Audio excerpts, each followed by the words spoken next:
Our top story, the United Kingdom this year is likely to have a miserable Christmas instead of a merry one, with several strikes that have been declared across the country.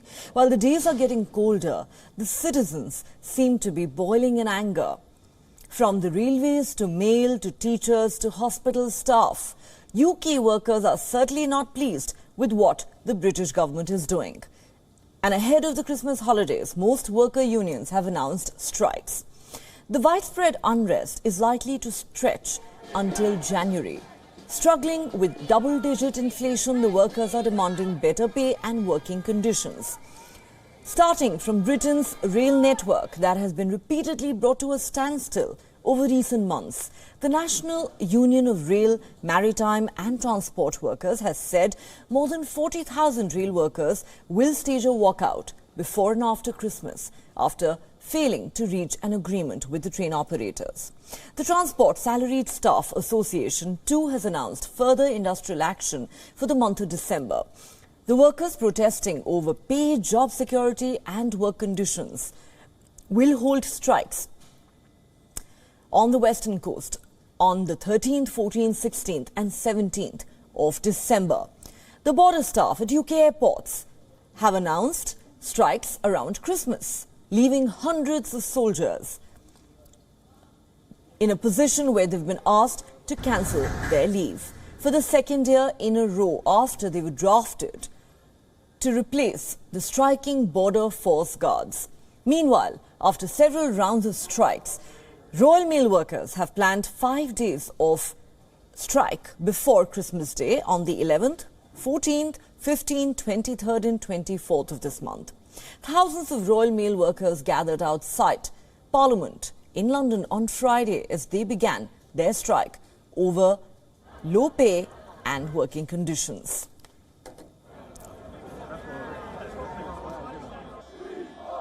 The people who are out here on strike today are the same people who not only worked through the pandemic, we worked for the people. We'd get their prescriptions, we would get their milk and bread. We would help deliver everything there was to the Royal. And we are Royal Mail because of they're our customers. This is not about pay, this is about our jobs. Britain's state-run National Health Service staff too are up in arms. The workers are still dealing with the aftermath of the hit to services from the COVID pandemic, with a record 7 million patients on waiting lists for hospital treatment. Thousands of British nurses will go on strike on the 15th and 20th of December as the government refused to meet their pay demands. The British Medical Association, which represents doctors, said its junior doctor members would ballot for industrial action in early January. In a further blow to UK's health services, more than 10,000 ambulance workers across England and Wales are planning to hold strikes on the 21st and 28th of December. Paramedics, emergency care assistants, call handlers and other staff at 9 regional ambulance services are all set to stage a walkout. The teachers across Scotland have in fact carried out strike action for the first time in almost 40 years after talks on a pay deal broke down. Members of Scotland's largest teaching union, the Educational Institute of Scotland, walked out of classrooms on the 24th of November. The Scottish Secondary Teachers Association has announced a similar walkout for the 7th and the 8th of December.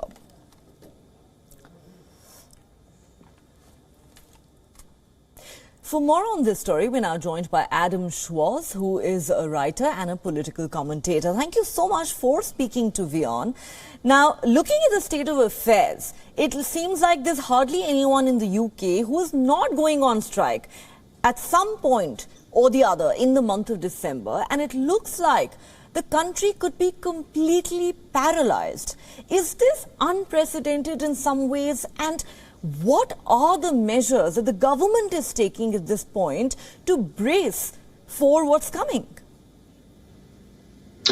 Well, the UK has a very long history of strike action being used in industrial disputes, but I would say that the extent and the combination of strikes that we're seeing in critical sectors really haven't been seen since the so-called Winter of Discontent in 1978-1979, which is leading to the comparisons between then and now. As you sort of mentioned in your very comprehensive report, we're seeing strikes in a whole range of critical areas to do with public and private life, postal workers, communication workers, NHS workers and teachers in Scotland. And so really when you have that combination of things that impact so many different areas, you have a potential for not only disruption but actually chaos across the country. And of course, that's a very worrying time for so many people across the UK, particularly with the health strikes, because of the fact that, health is a very unpredictable aspect of people's lives. You never know when you'll need an ambulance or we need a critical care nurse. But of course, it's also very worrying for businesses who also rely on good transportation links and good postal and communication services. So, of course, that's the kind of point of strikes, is to cause disruption. But it's certainly a huge cause for concern for both the government and for the public. In terms of the government's response, I would really break it down into three different areas. First, I would say the government's political response to try to put its spin on what is actually happening. Essentially, it's trying to present the strikes that are happening as sort of militant in nature and led by very extreme unionist leaders. But I actually think that this is really kind of backfiring on the government, particularly when it comes to the NHS and the nurses' strikes, because, public support for the NHS is very high, obviously, after the pandemic, after they really bore the brunt of so much of the work that had to be done. And really, opinion polls show that actually the public, certainly on the nurses' strikes, are very much behind them. And then I would probably break it down also into, the kind of practical response of what the government is trying to do. And at the moment, it's talking about potentially bringing in the military to try to, take some of the demand off nurses for when they have to, when they go on strike. Of course, that's not an ideal situation because nursing is a very highly specialised area, and so you can't just replace one person with another with that respect. But finally, in terms of what the government's trying to do in terms of the solution that it's looking to, it is engaging with the unions. It is indicating that it is willing to sort of negotiate with them. But, all of the indications that we're seeing at the moment are that the government is not willing to provide the kind of increase in salary that really, across the different sectors, they're really looking for. And of course, the UK is experiencing a 40-year high inflation at the moment of above 10%. And so really, what they are looking for is not only, to ensure that they won't experience a real terms cut in pay, but actually that they get an increase on that, largely due to years of chronic underfunding in public services. But I would say, the most concerning thing at the moment is the fact that the government and, the unions seem to be on a sort of intractable path towards collision here, because the government is simply not willing to provide the kind of increases in salary that they are looking for. And so they're looking to, or considering other measures, such as trying to ban strikes for key sectors such as in health. And I would say that would be a very unwise thing to do, because in the short term that may provide some relief in terms of the strikes, but actually in the long term that's only going to hurt morale and only going to cause an increase of people leaving those sectors. So we're certainly looking at a very difficult situation at the moment. It is a very difficult situation at the moment, and as you rightly pointed out, it looks like there is going to be complete chaos when these strikes do in fact take place. But let me ask you this.